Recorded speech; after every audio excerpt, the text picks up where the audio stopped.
Welcome back to Motivation Library, everybody. Today we're diving deep into Becoming Supernatural by Dr. Joe Dispenza. It's gotten a ton of buzz, and for good reason. It really pushes the boundaries of what we think is possible, Right. blending science and spirituality in a way that's both intriguing and, let's be honest, a little intimidating. Right. When I first saw Tony Robbins praising it, I was a bit skeptical. But Dr. Dispenza actually backs up his claims with scientific research and case studies, Mm. which is what I think sets this book apart. Yeah. So think of this deep dive as your shortcut to understanding the core ideas of becoming supernatural and how you can apply them to your own life. Because who hasn't wished for a little supernatural boost now and then? Okay, so Dr. Dispenza starts off with this incredible story about Milarepa, an 11th century yogi who meditated in a cave for so long that he left a handprint in solid rock. Now, you might be thinking, okay, cool story, but what does this have to do with me? Well, this story is a powerful metaphor for the power of belief. Just like Milarepa, we all have the potential to transcend limitations and achieve seemingly impossible things if we truly believe we can. It's like Dr. Dispenza saying, hey, look what's possible when you tap into your full potential. And he doesn't just stop at mystical stories. He dives into the science of how our thoughts and beliefs can literally shape our reality. He talks about this concept of space-time versus time-space.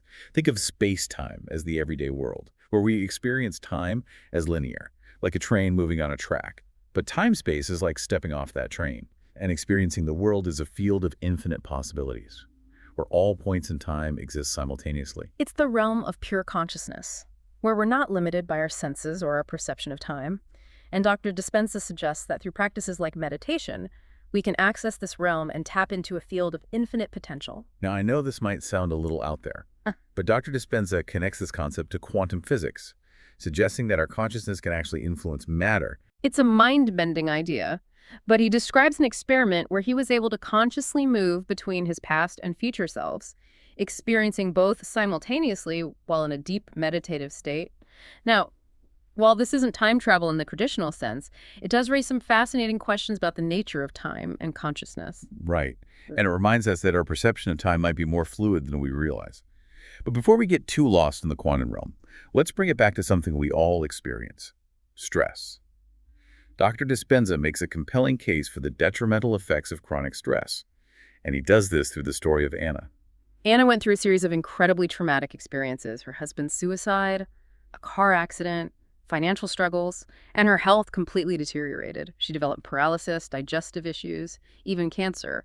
It's a stark reminder of how our mental and emotional states directly influence our physical health. And Dr. Dispenza explains the science behind this, how prolonged exposure to stress hormones can actually wreak havoc on our bodies, impacting everything from our immune system to our gene expression. It's like our bodies are constantly in fight or flight mode, never getting a chance to rest and repair. So what's the antidote to this chronic stress that's wearing us down?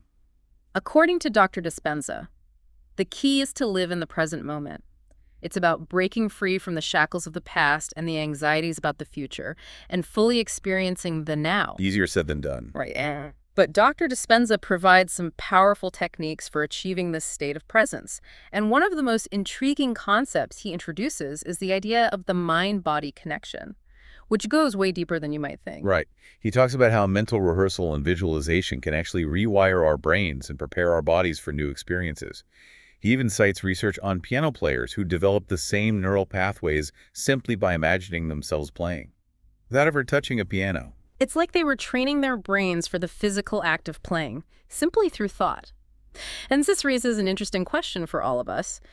If we can train our brains for physical activities, can we also train our bodies for emotional experiences? Like, could we prepare ourselves for a big presentation by visualizing success and feeling that confidence beforehand? That's exactly what Dr. Dispenza suggests. By repeatedly engaging in mental rehearsals, we can condition our bodies to respond differently to future events. And he takes it a step further, presenting evidence that participants in his workshops were able to change their gene expression simply by cultivating elevated emotions, like joy and gratitude. So, our feelings aren't just fleeting sensations. They actually have a tangible impact on our biology.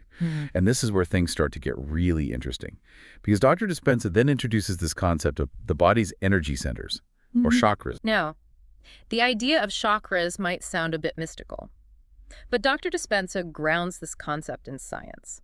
He explains how each energy center has its own frequency, glands, hormones, and even its own network of neurons, which he refers to as a mini brain.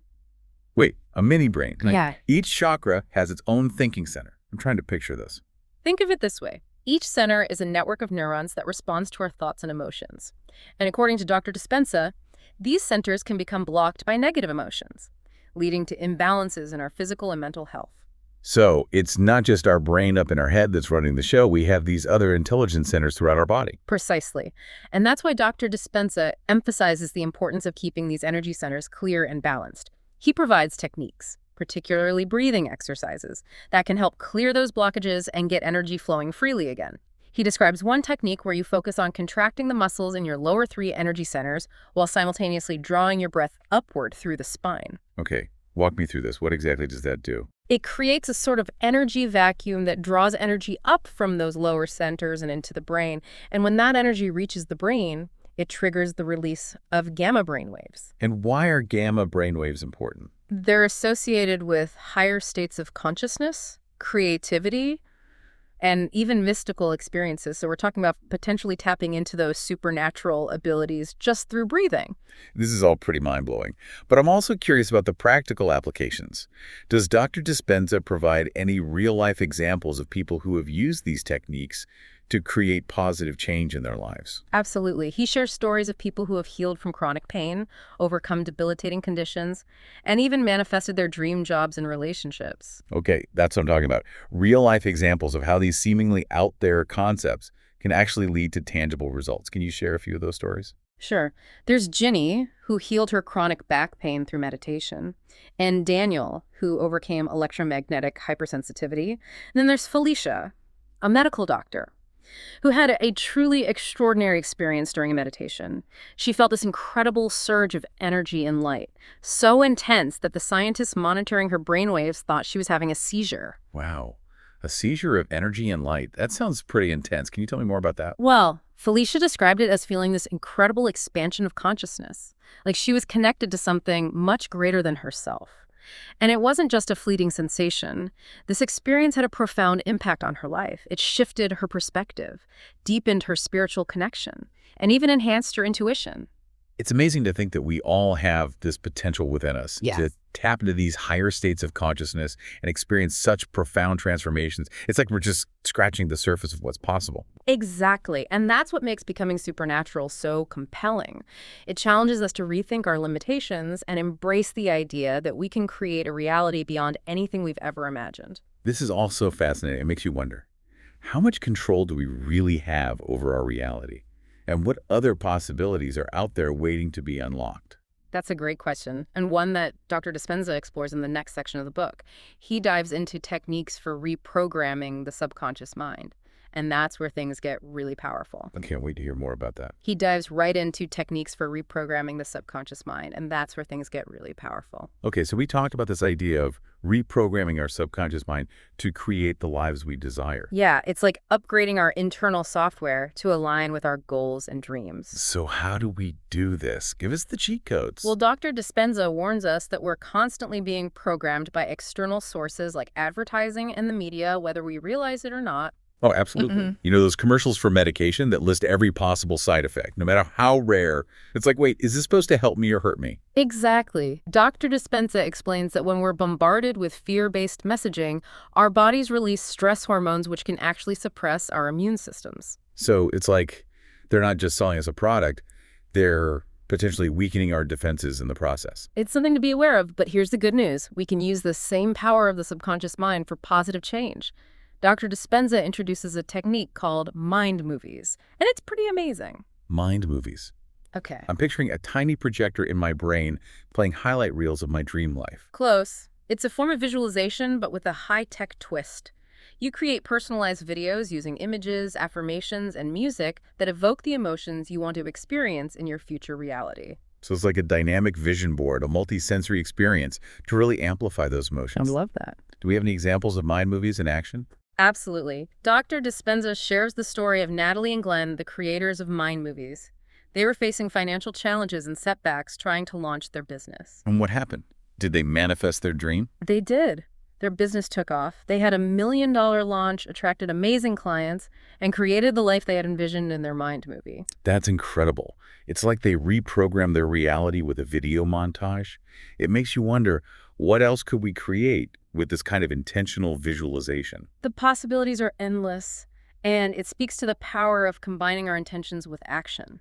Creating a mind movie is a great first step, but then we need to take inspired action to make those visions a reality. Okay, so we have mind movies, we have breathing techniques, we have all these incredible concepts for rewiring our brains and bodies.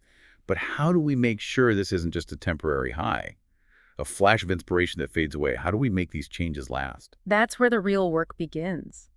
Dr. Dispenza emphasizes the importance of consistency. It's about establishing new habits, new ways of thinking and being until they become second nature. So it's not a quick fix, it's a commitment to personal transformation. Exactly, and it's not always easy. There will be challenges, setbacks, moments of doubt, but the key is to keep coming back to those empowering beliefs, those visualizations, those practices that connect us to our higher selves. It's like we're building a new neural pathway, a new way of being in the world. And the more we travel that path, the stronger and more ingrained it becomes. Exactly, and as we do this work, we start to see evidence of it in our lives. Right. We manifest synchronicities, we attract new opportunities, we experience greater well-being. It's like we're tuning into a different frequency, a frequency of abundance, joy, and limitless potential. And as we do this, we not only transform ourselves, we contribute to a collective shift in consciousness. Dr. Dispenza talks about the power of collective consciousness. Collective consciousness. Now we're really getting into the woo-woo territory. Yeah. Hear me out. He suggests that our individual thoughts and emotions contribute to a larger field of consciousness that can impact the world around us. He cites examples of global peace initiatives, where thousands of meditators gathered to focus on peace, and research has shown that these gatherings actually correlated with a decrease in violent crime and conflict. Wait, so you're saying a group of people meditating on peace can actually make the world a less violent place? That's pretty remarkable. It speaks to the interconnectedness of all beings, the idea that we're not just isolated individuals, we're part of a larger web of energy and consciousness. So if we can collectively impact global events, does that mean we can also collectively manifest positive outcomes, like solutions to climate change or greater compassion in the world? That's the idea. Dr. Dispenza believes that as we each raise our individual consciousness, we contribute to a collective shift that can create a more harmonious and unified future for all. That's a beautiful vision, and one that I think a lot of people are longing for right now. Me too, and it starts with each of us taking responsibility for our own thoughts, emotions, and actions, choosing to focus on love, kindness, and compassion rather than fear, anger, and judgment. It's a reminder that even small changes in individual consciousness can have a ripple effect, creating positive change that extends far beyond ourselves. And speaking of expanding our consciousness, Dr. Dispenza introduces another fascinating concept, the pineal gland. The pineal gland. I've heard of it, but I don't really know what it does. Well, Dr. Dispenza calls it the seat of the soul, the gateway to higher dimensions. Okay, now you've piqued my interest. Tell me more. Well, he describes it as this transducer converting energy and information from higher realms into something our brains can understand. So it's like a cosmic translator, taking these abstract concepts and transforming them into thoughts, images, feelings. Exactly, and he suggests that when we activate the pineal gland, we open ourselves up to a whole new level of perception, intuition, and even creativity. Okay, so how do we activate it? Is it like flexing a muscle? Well, it's not quite that simple, but Dr. Dispenza explains that the pineal gland is sensitive to both light and darkness. Okay, so like a biological nightlight. In a way, yes. He suggests that spending time in darkness, like in meditation or even just in a dimly lit room, can stimulate the pineal gland. Makes sense. Give it a break from the sensory overload of the modern world. Precisely. And then on the flip side, exposure to sunlight, particularly in the early morning, can also help regulate the pineal gland's production of melatonin. Ah, melatonin, the sleep hormone. So getting enough sleep is important for pineal gland health. It is. Dr. Dispenza emphasizes the importance of establishing a consistent sleep-wake cycle. Going to bed and waking up around the same time each day to optimize melatonin production. That's good advice. I've definitely been guilty of staying up too late, scrolling through my phone. I'm starting to see how our modern lifestyles might be interfering with our natural rhythms and hindering pineal gland function. It's a valid concern, and beyond light and darkness, Dr. Dispenza suggests that certain meditation techniques can directly stimulate the pineal gland. Okay, Meditation. We've talked a lot about meditation on the show. How does it specifically impact the pineal gland? He describes this technique where you focus your attention on the space between your eyebrows, the area often referred to as the third eye. This focused attention combined with deep breathing and visualization can create a surge of energy that activates the pineal gland. Ah, the third eye. Mystical and intriguing. Exactly. And he suggests that this practice can lead to profound experiences like visions, insights, and even a sense of oneness with the universe. Whoa, oneness with the universe. That's a pretty big claim. But I have to say, after all the incredible case studies we've discussed, I'm starting to believe that anything is possible. That's the spirit. Dr. Dispenza challenges us to expand our beliefs about what's possible and to embrace the mystery and wonder of the unknown. It's like he's giving us permission to explore our own inner space, to become pioneers of our own consciousness. Exactly. And as we activate our pineal glands, we open ourselves up to a whole new level of awareness, understanding, and connection. It's like upgrading our operating system to tap into a greater reality. And it all starts with that tiny pine cone-shaped gland in our brain. Who knew such a small structure could hold such incredible power? It's a reminder that we often underestimate our own potential. We have the capacity for greatness, for healing, for connection, for becoming truly supernatural. And it's all within our reach. For our listeners who are feeling inspired, what are some practical steps they can take to start activating their pineal glands today? I would suggest starting with establishing a consistent sleep schedule, making sure you're getting enough rest in a dark environment. Then incorporate a few minutes of meditation into your daily routine. Focus on your breath, visualize a beam of light activating your pineal gland, and just embrace the feelings of peace, connection, and expansion. That's great advice. And remember, it's a journey, not a destination. Be patient with yourself and enjoy the process of exploring your own inner world. And who knows, you might just unlock some supernatural abilities along the way. Well, that's it for our deep dive into becoming supernatural. We hope you've enjoyed exploring these mind-blowing concepts with us and that you feel empowered to tap into your own potential for greatness. Remember, you are capable of incredible things. Keep believing, keep growing, and keep becoming the amazing person you're meant to be. This is Motivation Library, signing off.